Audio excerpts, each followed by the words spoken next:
the majority of the divisional round is already set. But whoever wins this game, they await the Patriots. Hi, everybody. We got a lot to talk about today, but I don't know about this soundtrack with the extra beat to it. Okay, that gets you ready for Monday Night Football here, and Monday Night Football with a little playoff twist. Marcus Spears, Peter Schrager, Mina Kimes, Ryan Clark, Dan Orlovsky. It's so cold.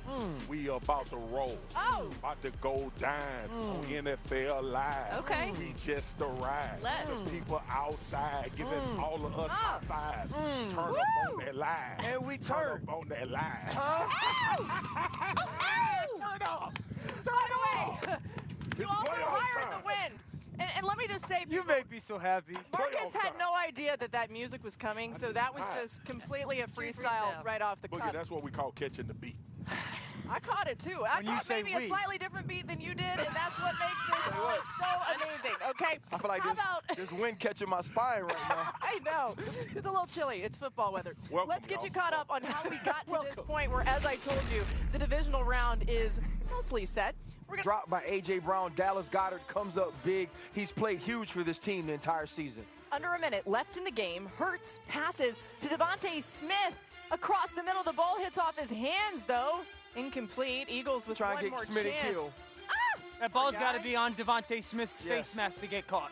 Okay, so 43 seconds left. 4th and 11. It all comes down to this. Hurts looking for Goddard across the middle. Knocked away by Eric Kendricks. The 49ers go on to win this one. The Eagles, the Super Bowl defending champs, will not advance. The 49ers go to the divisional round with the win. What a performance by those 49ers. But let's talk a little bit about the Eagles.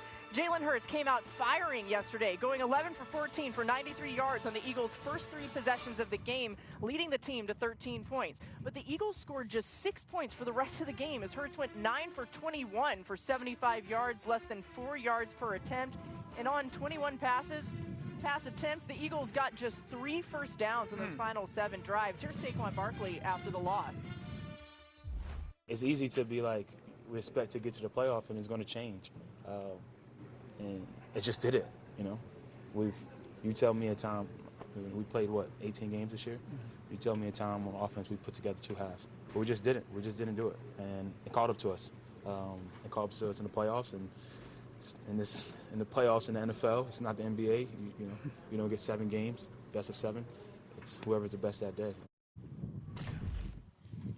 That's what makes the playoffs so great in the NFL. RC, what do you make of the honesty there by Saquon? Well, honestly, Saquon Barkley should be sitting in this seat because that's exactly what happened. We've been giving them the benefit of the doubt the entire season that when it was needed, this team would be able to turn it on because we know the All-Pros, we know the Super Bowl MVPs, we know the Pro Bowl caliber players, but that just didn't happen. And early on in this game, they took a shot to Goddard down the field, too, to A.J. Brown. And then they played not to lose the rest of the game. There was no creativity. There wasn't anything in Kevin Patullo's game or his bag that said, okay, we are going to do something that you haven't seen the entire season. And as a team, they were just outcoached. Kyle Shanahan and Robert Saleh put on an absolute clinic of using the pieces you have to make the plays you need to, and the Philadelphia Eagles just didn't. This offense has been predictable since September. We've talked about it. Anybody that covers the NFL has talked about it.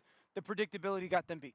And it might change some people's jobs. And if I could pick one drive out of 18 games that Saquon's talking about, the ending drive of yesterday's game is the example of kind of who this team is offensively. They start with running 4 verticals. They dump it off to Saquon Barkley. They come back and basically run double slants. They dump it off to Saquon Barkley. They come back and run a mesh concept, and it's a drop. They run the same concept in reverse. They throw it to Dallas Goedert. They get a conversion.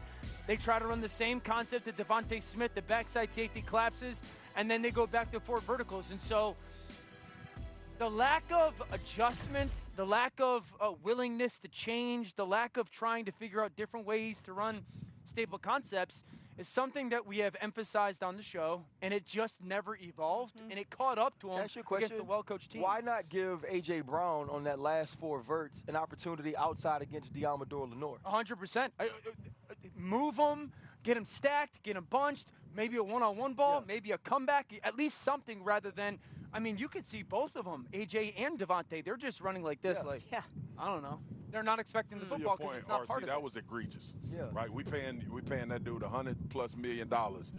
We got to try to go win a one-on-one. That, to me, told me A.J. Brown wouldn't be in Philly more than anything happened in the game. Yeah. One-on-one game on the line and you don't go to him, that's what he's there for. I agree. Right, all right, but let me go to the other point because, Dan, you're going to remember this. A month and a half, 2 months ago, I asked you, how hard is it for an offensive coordinator to find some wrinkles to their offense? Yeah.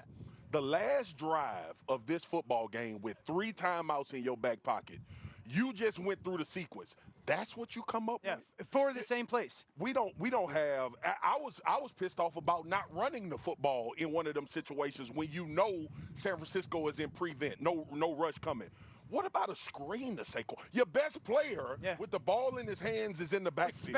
With space. To your point, you throw 2 out routes to him. And I'm not going to teeter around it. Kevin Patullo ass need to be gone. This was a horrible year of calling offensive plays. And I don't think the Philadelphia Eagles offense is as bad as we watched it based on the talent. That's what kept us on the string all year long. It does need to be said, a lot of the Eagles players did not make plays in big moments. We saw some of them there.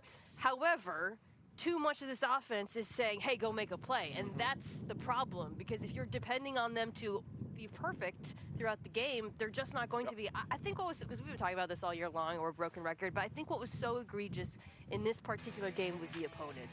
I mean, the San Francisco 49ers defense, so outmatched, particularly at the linebacker position. When did it feel like over the course of the game they were attacking the linebackers? And there's numerous things you can point to. Dan, you talked about, the staticness of the routes outside. It's all hitches and flats. We know this. But also, with the run game, I'll throw out one thing that just perplexed me. How does Jalen Hurts only have 2 design carries in a win and go home? I understand maybe he doesn't want to run more over the course of the season. Fine. But that was such an obvious vulnerability for him to run between the tackles and create some optionality and put those linebackers in conflict. It's total malpractice. All-encompassing, it's malpractice. 100%. But I was trying to put it into a term, like, how do I describe it? Because I think we're all saying, Ron Jaworski said it best. He called it the prevent offense. Didn't that feel like what we were watching yesterday? The prevent offense. There was never a chance to let it loose. And as you're watching, to Mina's point, RC's point, the end around to Sky Moore, then to Juwan Johnson, who throws a lefty deep pass. You're going back to Philly, and it's 2nd and 10, hand off to Tank Bigsby. 2nd and 10, hand off to Saquon Barkley. The second and long ones. The second and long handoffs were egregious, and that was all year long. And to your point, that's been all year. They scored 6 points in the second half. That's what they did all year. They had no ingenuity, and now they're at home watching. And at no point during the season did you ever feel like, well, they're going to turn it on. It's going to happen. Now, maybe an Eagles fan deep in their heart thought maybe. Just never happened. Of course, there will be changes. There has to be. Well, it's hard to look at that roster and say they're not going to turn it on at some point, right? Well, Offensively, you have so many. The 3 guys up here play in the league. Throughout the season, especially when your bye week come, you evaluate yourself. And you say, what do we need to do better as a football team? And my expectation in Philly was, coming off of a Super Bowl, hey, guys, we are bad at this. We need to reevaluate how we call plays, the things that we do. That's the hope that I held out. For a team to play the same way for 18 weeks, whether you good or bad, is crazy in an NFL season. One more thing, and on that drive, Dan, you detailed it beautifully. There was also a 3rd and 11 where they have 3 timeouts in their pocket, and they come to the line of scrimmage, and they can't get the playoff in time. This is a team that went to the Super Bowl and won and beat Patrick Mahomes. They had to burn a timeout so that they couldn't even get the ball back, and there wasn't even a chance to. They should have never called that timeout. That is on Nick Sirianni, because we've been talking about Kevin Patullo. Nick Sirianni is responsible for that. He also hired handpicked. There's so many perplexing moments. We will get into the 49ers side of this, by the way, in our next hour. We're with you for 2 hours. We will give them a ton of credit for what they've been able to do. But let's bring Adam